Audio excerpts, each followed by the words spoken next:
Bonjour à toutes et à tous, bienvenue dans Horizon Thérapeute, l'épisode 2, avec Walter Argentino, un ami d'Hello Soin. Walter, est-ce que tu peux te présenter? Oui, bonjour à tous. Je m'appelle Walter Argentino, donc je suis thérapeute, je suis spécialisé dans l'accompagnement des addictions, du stress ou de certains blocages qui empêchent les gens d'avancer dans leur vie. Voilà. Ça fait quelques années que je pratique cette activité, entre guillemets. L'idée, c'est quoi? C'est d'essayer de faire avancer les gens le plus rapidement possible, euh, en utilisant le corps et le système nerveux de manière à ce que les déblocages se fassent le plus rapidement possible. Et en fait, l'idée, c'est simplement d'utiliser, moi j'utilise la technique de l'auriculothérapie, la réflexologie auriculaire, qui est d'ailleurs lyonnais, ça date des années 50, c'est le professeur Noger à Lyon qui a découvert cette science, on peut l'appeler comme ça. Et voilà un petit peu quelle est mon activité. Ok, tu nous parlais de l'auriculothérapie qui date du coup des années 50. Euh, Depuis, ça a pas mal évolué, la position des praticiens. Toi, aujourd'hui, comment tu vois la posture d'un thérapeute moderne? À quoi ça ressemble? Comment toi, tu vis ça? Ok. Quel regard tu as par rapport à ça? Ok. Alors tu vois, par exemple, en matière d'addiction, aujourd'hui, les thérapeutes, ils ont plus des blouses blanches comme il y avait dans les hôpitaux psychiatriques, tu vois. Et voilà, le thérapeute d'aujourd'hui, c'est un thérapeute 3.0, c'est un homme moderne, c'est un homme qui est là, c'est pas un sauveur, nous sommes pas des sauveurs, nous sommes là juste pour essayer de libérer les gens, de libérer, de créer des déclics en fait. Et il faut qu'il y ait absolument plus cet état de dépendance, parce qu'avant, le client était aussi dépendant de son thérapeute. Et aujourd'hui, dans ma pratique, et je pense que dans celle des autres thérapeutes aussi, c'est un peu la même chose, c'est qu'aujourd'hui, je pense que le client doit être actif de son propre changement. Voilà, c'est pas au thérapeute de porter la misère de son client ou de porter le poids et la charge de ce que vit son client.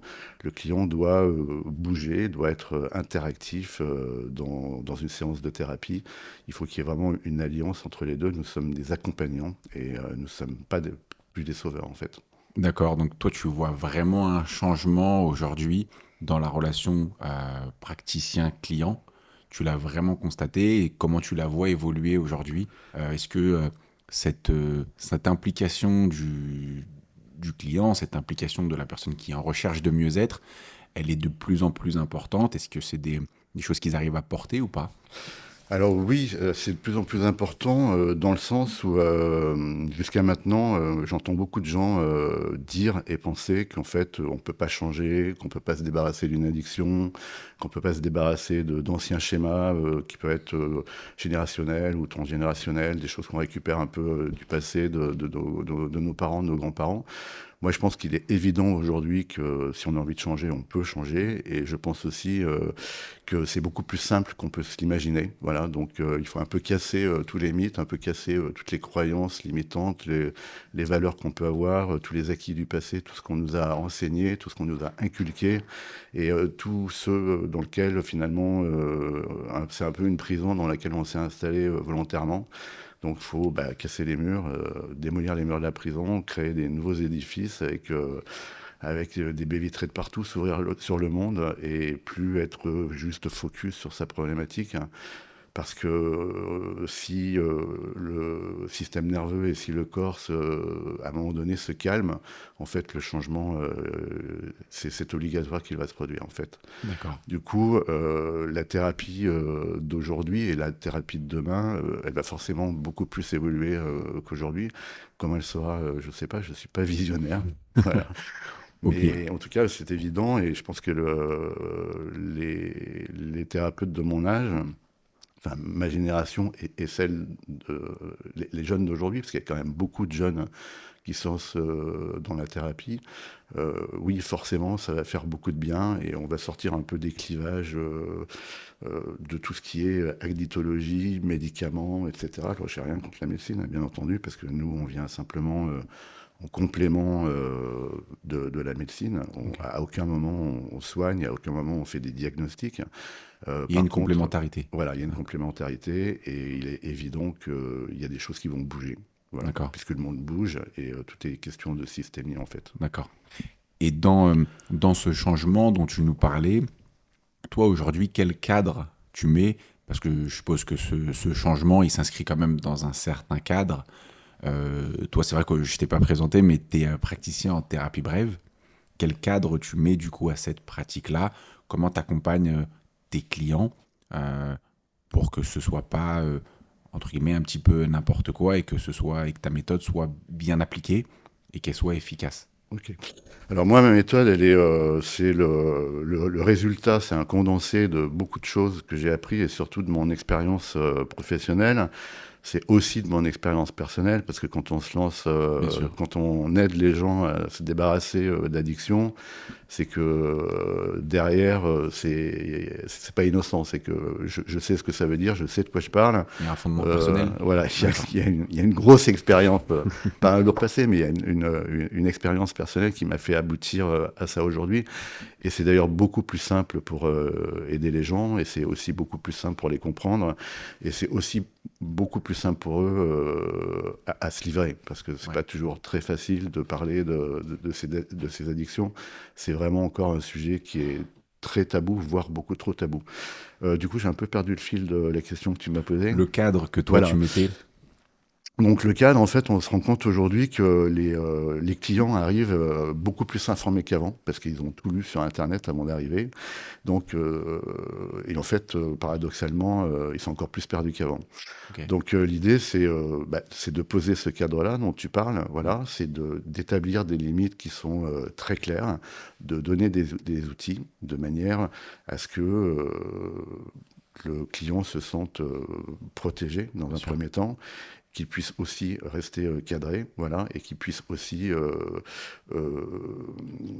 évoluer euh, D'accord. et être actif de son changement, comme j'en parlais tout à l'heure. Ok. Donc moi, dans mes séances, généralement, il y a une partie de découverte où on va échanger avec le client sur sa consommation, pourquoi, comment, etc. D'accord.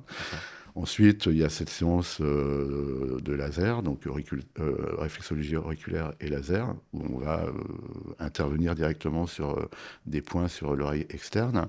Ok. Et à la suite de ça, en même temps, je vais expliquer, puisque la dépendance, en fait, alors je vais parler que de dépendance si ça ne te dérange pas, Non. parce que c'est mon expertise, c'est mon cœur de Ouais. métier. La dépendance, on la divise en trois parties. Donc, tu as la dépendance physique, c'est le corps qui a besoin d'une substance. D'accord. Tu as la dépendance émotionnelle, si on a des comportements addictifs, c'est pas pour rien. Voilà, c'est qu'il y a Ouais. des émotions qui sont derrière, Bien sûr. souvent des émotions qui sont inconscientes, voilà, des Ouais. événements qui viennent très loin dans le passé. Et puis, il y a la troisième partie qui est la dépendance comportementale. Donc, c'est quoi? C'est toutes les habitudes. Donc, c'est tous les gestes qu'on répète tous les jours, des jours, des semaines, des mois, des années, des décennies, avec une cigarette, avec un verre de vin, un verre d'alcool, avec un rail de coke, avec autre chose. Et du coup, il faut déformater tout ça. Et le fait de se déformater, c'est un petit peu de la neuroscience. Le fait de se déformater, c'est reprendre le lead sur son cerveau. C'est pas le cerveau qui commande, parce qu'en fait, au départ, on s'est auto-formaté pour avoir des Mm. comportements addictifs quelque part. Et donc, c'est pas le cerveau qui commande, c'est nous qui commandons notre cerveau. Et c'est apprendre à notre cerveau d'autres comportements, c'est mettre d'autres comportements en face d'une envie, Ok. par exemple. Et à force de mettre en face un nouveau comportement, eh bien, en fait, le cerveau, qu'est-ce qu'il va faire? On dit que le cerveau, au bout de 7-8 fois, il sait faire. Il va apprendre ce comportement et il va le répéter. Et du coup, il y aura tellement une différence entre l'envie de et le comportement qui va en face que l'envie va disparaître. Voilà. Chaque jour, l'envie va disparaître jusqu'à un moment donné où l'envie n'existera plus et où le cerveau aura complètement assimilé ce changement. Ok. Bah, c'est super intéressant. Moi, je vais revenir sur une chose que tu disais tout à l'heure. Tu parlais du fait qu'aujourd'hui, les clients, ils arrivent en thérapie, ils ont déjà tout lu sur Internet. Euh, Comment toi, aujourd'hui, tu vois ou comment tu as vu l'évolution des attentes de tes clients? Comment tu... Est-ce qu'il y a eu des changements entre il y a quelques années et maintenant? Je pense à Internet, je pense à ChatGPT. Est-ce qu'ils sont déjà préparés? Est-ce qu'ils ont déjà un certain nombre de plus ou moins certitudes? Est-ce qu'ils arrivent et qu'ils ont des questions un peu plus précises? Dans quelle disposition ils arrivent aujourd'hui, tes clients, en termes d'attente sur la pratique et sur ce que toi, tu vas leur apporter? Alors moi, généralement, les gens qui viennent me voir, c'est un peu les gens de la dernière chance. C'est-à-dire que je Ok, suis leur dernière chance. C'est-à-dire qu'ils ont tout essayé avant de venir me voir. Alors, ok. c'est pas exprès, mais voilà, c'est l'alliance qui est comme Ouais, ça. Donc, je c'est pas comprends. toujours le plus simple parce que parfois, ils y mettent un petit peu trop Un peu trop d'espoir. d'espoir dessus. Voilà. D'accord. Et du coup, souvent, les gens arrivent en disant moi, je sais pourquoi. Voilà. Je sais pourquoi je fais ça, je sais pourquoi je me drogue, je sais pourquoi je prends de la coke, etc. Et l'idée, c'est pas de leur dire qu'ils ont tort, mais c'est d'essayer de démanteler un petit peu les convictions qu'ils se sont faites eux-mêmes. Et il m'arrive souvent, par exemple en première séance, de ne pas faire de réflexologie auriculaire et de laser, mais de travailler plutôt sur des croyances ou de travailler sur des émotions. Tu as une nécessité de déconstruire pour reconstruire? Alors, il n'y a pas la nécessité de déconstruire. Je dirais que la nécessité, elle est dans changer la perception. D'accord. Voilà. Ok. C'est-à-dire que il y a des personnes qui vont me raconter leur histoire et dans leur histoire, je vais voir que par exemple, il y a beaucoup de colère. Voilà. Donc, ils ont des comportements addictifs ou ils ont des problèmes, d'autres problèmes Hmm. émotionnels ou des douleurs articulaires ou quoi que ce soit. Et en fait, ben, ce qu'on va faire, on va d'abord aller travailler sur la colère dans un premier temps. Parce qu'en allant travailler sur cette colère, en allant modifier cette définition de la colère, on va s'apercevoir que les gens vont changer. Et comme je disais tout à l'heure, quand le corps se calme, le changement est possible. À partir du moment où on aura réglé cette histoire de colère, ça sera beaucoup plus simple pour intervenir sur l'addiction. Voilà. Si D'accord. on intervient tout de suite sur l'addiction et qu'en fait la colère, elle est toujours là, en fait, il va toujours avoir un décalage, il va y avoir une incompatibilité à un moment donné. Et dès que la colère va revenir, l'addiction va reprendre le dessus. D'accord. Euh, Quand on parlait du coup des clients, euh, on était avec Hello Soin au salon bien-être et médecine douce à Paris. C'était la semaine dernière. On a beaucoup de thérapeutes, beaucoup de praticiens qui nous ont parlé de la difficulté aujourd'hui pour vous de se rendre visible, de comment on gère le market, comment on gère son marketing, comment on gère sa communication quand on est praticien. Euh, Aujourd'hui, comment vous faites pour être visible sans vous vendre entre guillemets, parce que l'idée c'est que vous n'êtes pas des vendeurs de rêves. Donc comment vous arrivez aujourd'hui à communiquer, à vous faire voir sans être dans une notion purement mercantile et de se vendre un petit peu comme un produit miracle. Bah écoute, c'est une question à laquelle je me suis posé pendant des mois, des nuits Je me doute. et des années. C'est un sujet très compliqué. Euh, un thérapeute, non, il peut pas se vendre. En fait, c'est un peu antinomique, voilà. Par contre, rester dans son éthique en disant non, moi je suis thérapeute, je me vends pas. C'est pas du business que je fais, c'est pas du commerce. En fait, si on reste que dans son éthique, en fait, du coup, on est invisible au Ouais. vu de la société.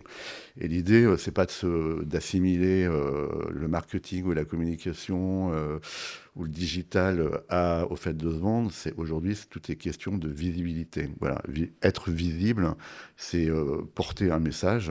C'est aussi donner à la possibilité de gens qui ont besoin de nous, de nous connaître, bien entendu. Bien sûr. C'est pas susciter le besoin, mais susciter, faire germer un petit brin d'information. Dans le monde des addictions, on décide pas d'arrêter du jour au lendemain. Ouais. Ça fait son début de chemin. Il faut plusieurs mois pour que la personne soit prête. Si on communique pas, si on n'est pas visible, en fait, on se prive de tout ça. Et surtout, on prive les gens de se faire aider et de trouver la bonne personne. D'accord. Et comment toi, dans ta communication, tu arrives à rester aligné avec ces valeurs-là, qui sont des valeurs très belles, très nobles qu'on partage chez Hello Soin? Comment toi, tu arrives à rester aligné avec ces valeurs-là dans ta communication de manière très pratico-pratique? Alors, comment je reste aligné? Moi, aujourd'hui, le fait de me vendre, c'est plus un sujet, c'est un non-sujet. D'accord. Donc, j'hésite pas à aller voir des médecins, je n'hésite pas à aller voir des infirmières, des gens qui sont spécialisés dans le monde de la dictologie, éventuellement des mutuelles, parce qu'en fait, ou des associations qui regroupent différents syndicats ou différents institutionnels ou différents comités d'entreprise, comme je le fais Ok. beaucoup sur Lyon ou au Pays Basque. Et en fait, le fait de parler, en fait, c'est simplement, c'est comme si on était messager, c'est-à-dire qu'on envoie un message et et ce message, en fait, comme une pierre qui fait un ricochet sur l'eau, va faire son petit bout de chemin. Voilà. Donc moi, j'ai commencé à faire ça au Pays Basque, par exemple, en allant voir le groupe d'assaut, D'accord. le comité d'entreprise du groupe d'assaut, et je leur ai dit voilà, donc ils m'ont reçu, il y avait une dizaine de personnes avec le médecin du travail. Je leur ai dit voilà ce que je fais, ce que je vous demande, c'est est-ce que vous m'accorderiez 2 heures de temps où je puisse rencontrer toutes les personnes de votre entreprise qui ont envie d'arrêter de fumer, et je leur explique ce que je fais. Voilà. Du coup, on a échangé longuement. Ils ont accepté de m'accorder 2 heures de temps. Donc, j'ai eu l'occasion dans leurs locaux de voir quelques personnes. Et en fait, c'est ça la visibilité. Voilà. Je suis pas allé me vendre. Je suis simplement allé expliquer aux gens qu'aujourd'hui, c'était facile, hein, beaucoup plus facile qu'on s'imaginait, d'arrêter de fumer, par exemple, Ok. ou d'arrêter autre chose. Voilà. Et D'accord. du coup, je suis complètement aligné avec qui je suis et avec ce que je fais, puisque ça va complètement dans la logique Bien sûr. de ma pratique. Bien sûr. Voilà. Et moi, je suis persuadé, excuse-moi, moi, je suis persuadé qu'aujourd'hui, c'est très, très facile de se débarrasser ou de se libérer d'un comportement addictif, Quand on est bien accompagné, quand on est bien accompagné. forcément.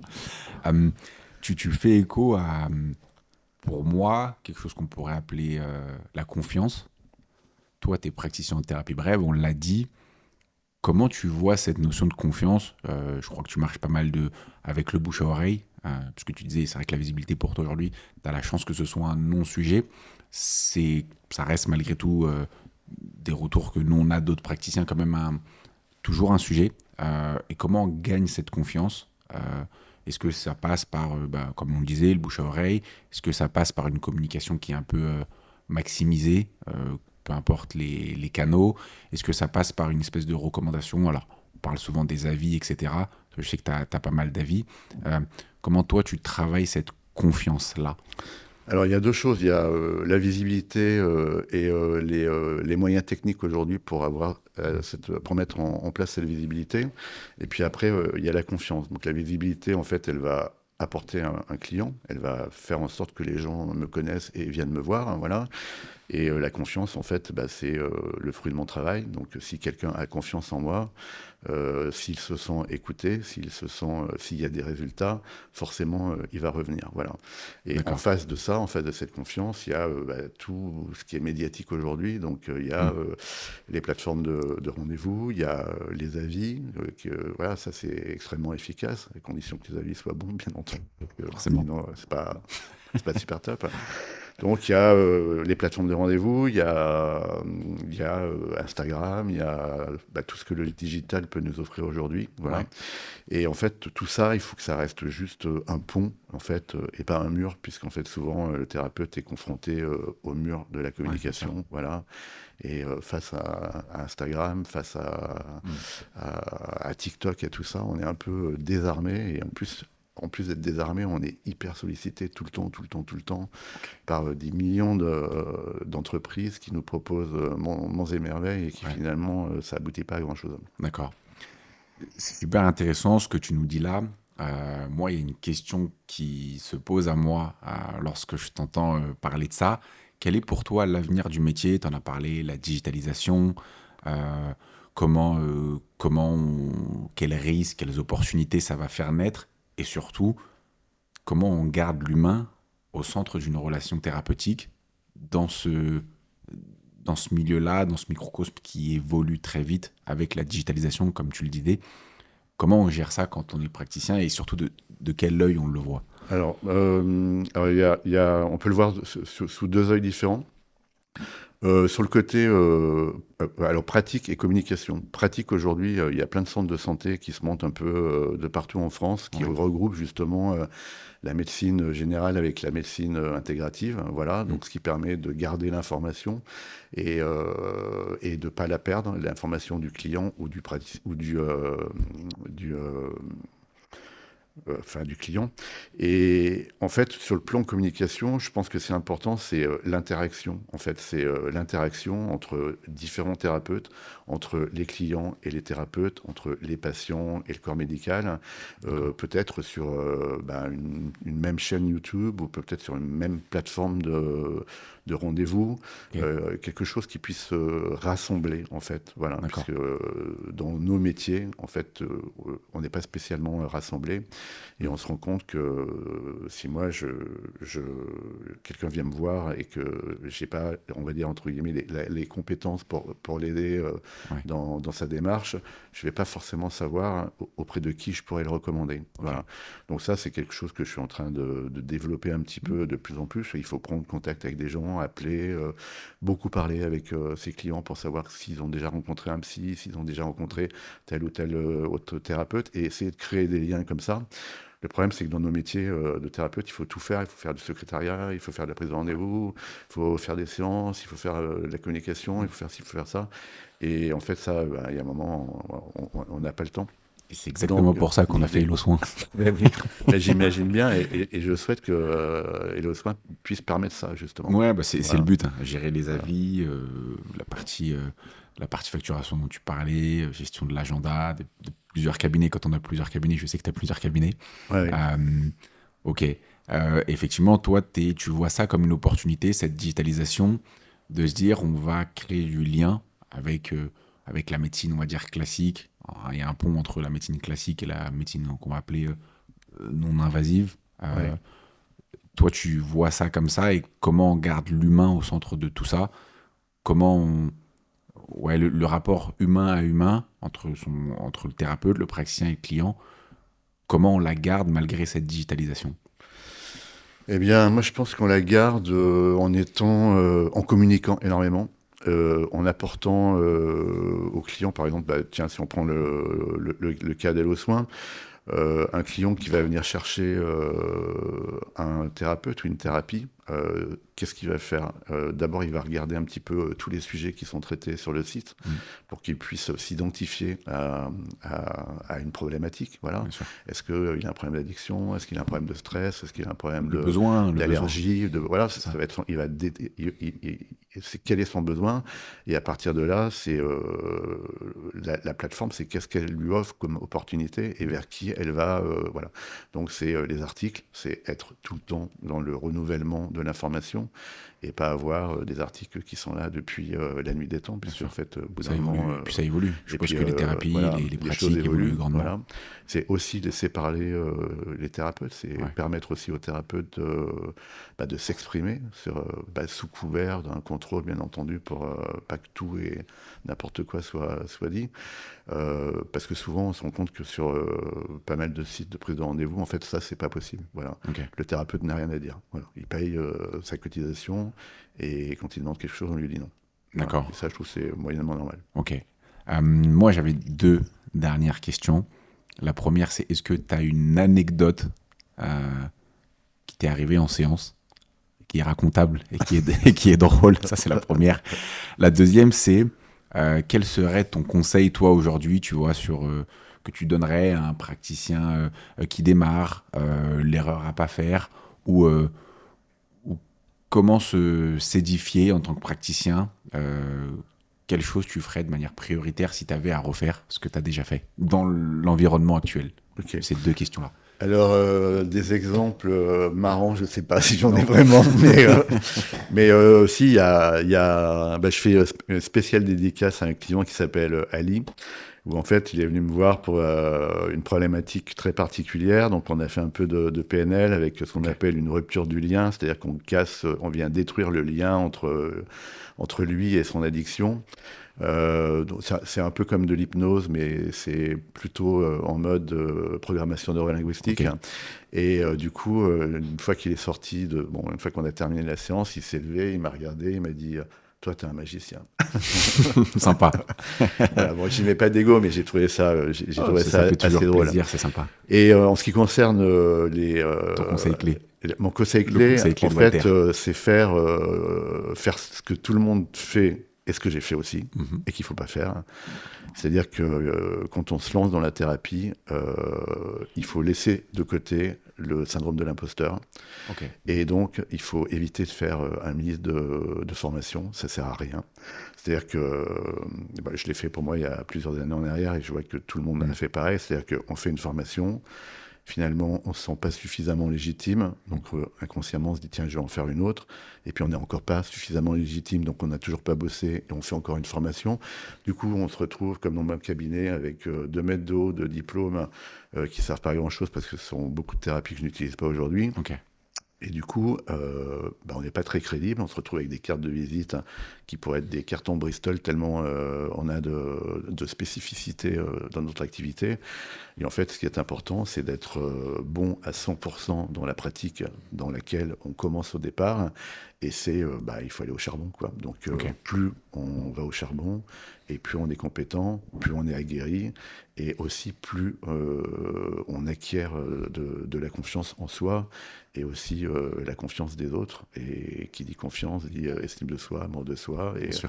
Et donc, c'est l'ère de lancement. Voilà. Ok. Donc, c'est surtout pas faire cette erreur-là. C'est on apprend quelque chose et on pratique tout de suite après. Ok.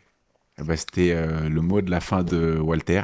Merci beaucoup, Walter. Merci à toi, Mathieu. Bien évidemment, vous pouvez retrouver Walter sur la plateforme Hello Soin.